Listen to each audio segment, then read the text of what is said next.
Santa Rita de Casia. Capítulo 5. La boda de Rita y Paolo. Primeros tiempos de casada. La muerte de Amata.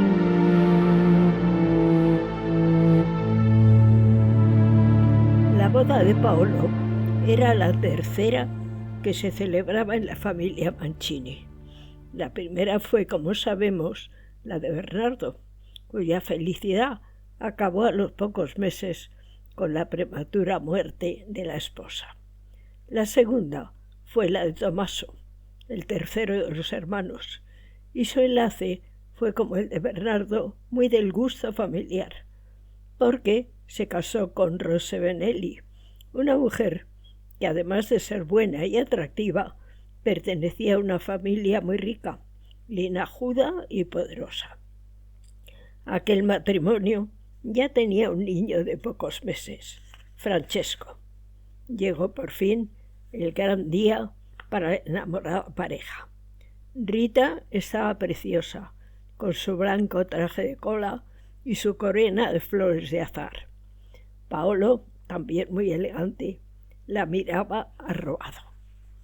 Antonio y Ángela, la madre del novio, nos apadrinaron y celebró la ceremonia en la catedral de Castia el obispo de la diócesis, Monseñor Reginaldo. Los contrayentes respondieron alto y claro a las preguntas de rigor. ¿Quieres? ¿Prometes? ¿Recibes? Sí quiero, sí prometo, sí recibo. Y Paolo puso en el dedo de Rita un anillo igual al que él llevaba y por el que ella lo reconoció como el caballero de sus sueños. La misa fue solemne y cantada, y los contrayentes se habían confesado la víspera, comulgaron, como también otros muchos de los asistentes. La priora del monasterio y Caterina asistieron a la ceremonia religiosa en la iglesia y a la salida felicitaron calurosamente a los novios, pero dado su estado de vida consagrada, no fueron a la fiesta del Palacio Mancini que tuvo lugar tras la ceremonia del enlace matrimonial, un espléndido banquete orquestado y con baile al que acudieron numerosos invitados, incluida la familia real. La fiesta terminó a una hora prudencial y los invitados se retiraron, deseando toda clase de felicidades a los recién casados. Los padres de Rita se despidieron de ella con mucha pena. Se alegraban de verla tan feliz, pero, además del sentimiento de perderla, tenían la fundada sospecha de que la alegría de su hija no iba a durar mucho. También los padres de Paolo y sus hermanos se retiraron a sus habitaciones, dejando a los novios en libertad para celebrar a su gusto la noche de boda. Ellos se dirigieron a su apartamento y, en primer lugar, por deseo de Rita, dieron gracias a Dios y le encomendaron su amor para que, lejos de extinguirse, creciera, si fuera posible. Aquella noche y los días que siguieron fueron muy felices para el nuevo matrimonio. La familia les permitió una semana de absoluta intimidad y luna de miel que aprovecharon a tope, disfrutando de su amor y dando grandes paseos. Al finalizar la semana, Paolo tuvo que incorporarse de nuevo a su habitual y poco recomendable vida de familia, y a Rita la requirió su suegra para que efectuase los trabajos caseros que antes de su profesión realizaba Caterina. También su cuñada Ros tenía asignada una parte de los trabajos de la casa. La recién casada aprovechó la ocasión para pedir a su suegra un par de horas libres, ya que deseaba continuar con la labor que venía desempeñando en el hospital del monasterio. Pero Ángela no se lo permitió. Ella lo sintió mucho porque, aparte de no poder seguir realizando aquella obra de misericordia, tenía que renunciar a los habituales mimos que daba su pequeña Agnès, a la que consideraba en cierto modo suya y de Paulo. Para lo que sí le dio permiso su suegra fue para visitar a Caterina con relativa frecuencia. Al menos podría continuar viendo a su niña de vez en cuando. Aquel primer día de trabajo habitual en el palacio, Ferdinando habló en la mesa durante la cena, como jefe de la familia, de que Lucho, uno de sus numerosos arrendatarios, llevaba 2 meses sin pagar la renta. Era necesario darle inmediatamente una lección, porque los arrendatarios eran muchos, y si permitían a alguno retrasar el pago, pues todos se llamarían a la parte. Paolo debía encargarse de aquel cometido. Rita, que estaba acostumbrada a comentarlo todo con sus padres, preguntó: ¿qué clase de lección? Su suegro la miró muy serio. En esta familia, las mujeres no hacen a los hombres esa clase de preguntas. Tu esposo no tiene por qué darte explicación alguna de sus actos. Y para que te sirva de lección, sal ahora mismo del comedor. Rita se levantó y salió de la habitación sin pronunciar palabra. Estaba dolida de que Paolo no hubiera intervenido en su favor, pero cuando su marido entró en el apartamento, una vez concluida la cena, no se lo echó en cara, pero sí le preguntó: ¿cómo vas a convencer a ese hombre de que pague al momento lo que debe? Y si no es posible, no te preocupes, cariño. Trataré de convencerlo con palabras, como veo que voy a tener que hacer contigo. Tal vez tenga que levantar un poco la voz. Y ahora debo irme para cumplir este encargo. Pero tú acuéstate. Volveré pronto. La finca a la que tengo que ir no está lejos. Y le explicó dónde se encontraba. Después la besó. Se puso el manto y salió de la habitación. Rita rezó sus oraciones de la noche, pidiendo de manera especial a Dios que su marido no le ofendiera, y se acostó obediente, pero estaba muy preocupada y no pudo dormir. Cuando Paolo regresó amanecía. Traía el jubón ensangrentado y antes de entrar en el dormitorio se lo quitó, arrojándolo a la chimenea del gabinete del departamento, que aún estaba encendida. Se acostó, y como venía cansado y Rita simulaba dormir, se durmió de inmediato. Ella no podía dormir y se levantó de la cama. Cogió su ropa y se dirigió al cuarto de aseo. Una vez lavada y vestida, fue al gabinete para rezar, arreglarlo y limpiar y encender la chimenea si se hubiera apagado.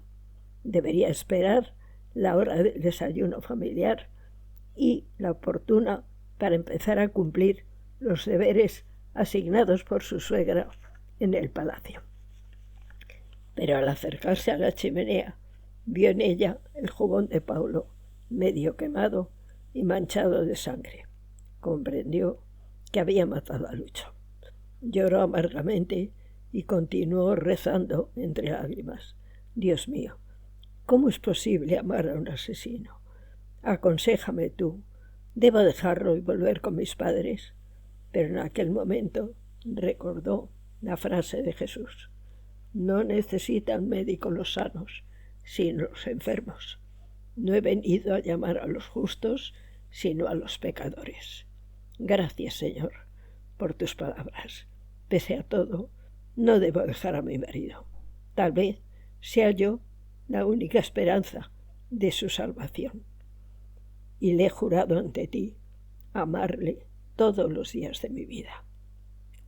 Abrió la caja en que guardaban el dinero y metió una cantidad en una bolsita que ató a su cintura de forma que quedara oculta. Seria y deprimida, desayunó con su familia política sin decir palabra.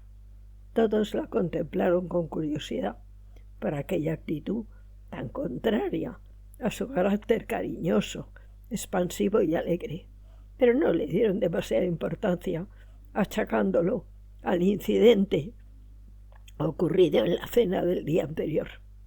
Rita cumplió escrupulosamente sus deberes, dándose cuanta prisa pudo, y tras ello se dirigió a las caballerizas. Eligió un caballo, lo montó y se dirigió al galope a la finca del arrendatario al que había dado muerte su esposo. Entró en la casa sin llamar, ya que la puerta estaba abierta. La viuda, con sus 4 hijos de corta edad y varias personas más, velaba el cadáver de su marido. Rita se acercó ante la general curiosidad y rezó durante unos minutos. Después se dirigió a la viuda, pidiéndole perdón en nombre de su esposo, y le entregó la bolsita del dinero, asegurándole que volvería a menudo con las cantidades que le fuera posible traer para ayudarle a sacar adelante a aquellos niños que él había dejado sin padre. Regresó al palacio a tiempo para la comida, y en la mesa observó la misma actitud que había observado en el desayuno. Paolo aún no se había levantado. Se retiró después a su apartamento y se sentó a rezar en el gabinete hasta que se levantó su marido. Él se acercó a besarla, pero ella, rechazando por primera vez sus caricias, le dijo muy seria: «No puedo creer que me he casado con un asesino. ¿Cómo has podido dejar huérfanos a 4 niños por un dinero que no necesitas? Tienes razón, Rita. Soy un asesino, perdóname, y que Dios me perdone, pero me han educado así. La primera vez que maté a un hombre, por orden de mi padre, tenía 12 años. Me dijo la víspera que al día siguiente debería hacerlo, que había llegado la hora de que ayudara en todo a mi familia, y que él y Bernardo me acompañarían. No pude dormir en toda la noche. No tenía miedo a morir, sino a matar. A la mañana siguiente me condujeron a una tierra en la que un campesino estaba arando. No nos vio. Mi hermano se le acercó por la espalda y le tiró al suelo, sujetándolo con fuerza. Mi padre me entregó una daga y me dijo que se la clavara en el pecho. Yo la apoyé en él, pero me faltaba valor para hundirla. Y entonces mi padre me gritó: «Hazlo, sé hombre, piensa que es tu mayor enemigo». Y entonces la hundí hasta la empuñadura. Su sangre me salpicó la cara. «Bien hecho. La próxima vez ya te costará menos». Rita le abrazó llorando. Compadecía a su marido y le horrorizaba la actuación de su suegro. ¡Qué diferencia con su buen padre! Comprendo, amor mío, pero debes luchar por corregirte e intentar que también lo hagan tu padre y tus hermanos. Tú sabes que el 5.º mandamiento de la ley de Dios ordena no matar, y que si desobedecemos vamos camino del infierno. Esta mañana, en cuanto supe lo que habías hecho, llevé algún dinero a esa pobre viuda y deberemos seguir ayudándola a sacar adelante a sus hijos. Paolo, muy arrepentido, estuvo de completo acuerdo y prometió no volver a matar, a no ser en defensa propia o ajena. De momento, el panorama familiar estaba relativamente tranquilo y sucedió aquel crimen una temporada sin sobresaltos. Los únicos miembros de la familia Mancini cuya convivencia resultaba grata para Rita, aparte de su marido naturalmente, eran sus cuñados Francesco, el más joven de los hermanos, un muchacho de carácter simpático, amable y pacífico, y Ros, la mujer de Tommaso. Con todos los demás tenía que derrochar paciencia y esforzarse al máximo para ser amable y comprensiva. El sobrinillo ya de 1 año, le proporcionaba muy buenos ratos y ella le dedicaba cantidad de juegos y de mimos. Paolo y Rita personalmente eran muy felices. Su amor crecía de continuo y cada vez estaban más compenetrados. Siempre que les era posible, daban largos paseos, a pie o a caballo. Un día fueron a ver una tierra relativamente cercana que había correspondido a Paolo en uno de los ya mencionados repartos. Se trataba de una extensa parcela, muy verde y frondosa, en la que había un molino y una bonita casa. Ambos les encantó. Y Paolo comentó: «Podemos sacarle a esto bastante dinero. Sobre todo la tierra vale mucho. Es muy próspera». Pero Rita le dijo a su marido: «¿No crees que mejor que venderla sería vivir en ella? Podríamos ser aquí muy felices. Podríamos. Este lugar es apacible y precioso, pero no me entusiasma la idea de hacerme molinero. Tal vez más adelante, cuando tengamos hijos». Rita le miró con una sonrisa pícara. «Tal vez yo pueda hacer algo al respecto. Estoy embarazada, ¿sabes?». Paolo la abrazó entusiasmado. «El niño se llamará Jacobo, como mi abuelo, y será un valiente caballero. En cuanto tenga edad, pondré una espada en su mano y le enseñaré a batirse. Y si es una niña…». Los dos se echaron a reír. «Si es una niña y se parece a ti, seré el más feliz de los padres». La vida en el palacio, de momento, era tranquila. Rita se sentía feliz con la idea de ser madre y daba continuas gracias a Dios. Pero como todo, como en esta tierra no hay dicha completa, en aquellos días tuvo una gran pena. Una tarde vino Dora, la empleada de hogar de sus padres, a buscarla, porque su madre se encontraba muy enferma y quería despedirse de ella. Con el permiso de su marido, Rita volvió a la casa paterna para atenderla. Amata estaba en cama, pálida y demacrada. Antonio la tenía en aquel momento un poco incorporada para que respirara mejor. Rita se colocó al otro lado de la cama y besó a su madre. «Mamá, no estás tan mal como crees. No te preocupes, te pondrás bien. Tienes que conocer a tu nieto.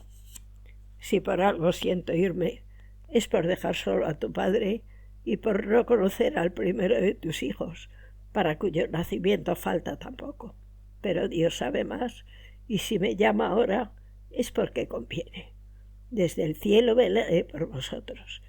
Pero antes de irme, quiero pediros perdón por las veces que no haya sabido comprenderos o ayudaros como hubiera debido, ni dedicaros el tiempo suficiente». «Mamá, eso no ha ocurrido jamás. No tenemos nada que perdonarte», dijo Rita. «Solamente agradecerte el cariño que nos has dado y lo mucho que has hecho siempre por nosotros, sobre todo por mí. Has sido la mejor y más abnegada esposa que darse pueda, vida mía. Gracias por lo feliz que me has hecho durante todos estos años». Y su marido acompañó sus palabras con un beso. Rita lloraba y a su padre se le cortó la voz. Llegó el sacerdote, que Antonio había mandado avisar, y Amata confesó, comulgó y recibió la extremaunción. Su hija y su marido estaban a su lado. Murió pocas horas después, en absoluta paz, como siempre había vivido, y rodeada del cariño de los suyos, de su empleada Dora y de muchas de las personas a las que atendió su caridad. Tras el velatorio, el funeral y el entierro, a los que asistió en pleno la familia Mancini, Rita volvió al palacio, con la pena de dejar a su padre solo, pero con la alegría de regresar junto a su esposo. A toda la familia ilusionaba el próximo aumento de la nueva generación.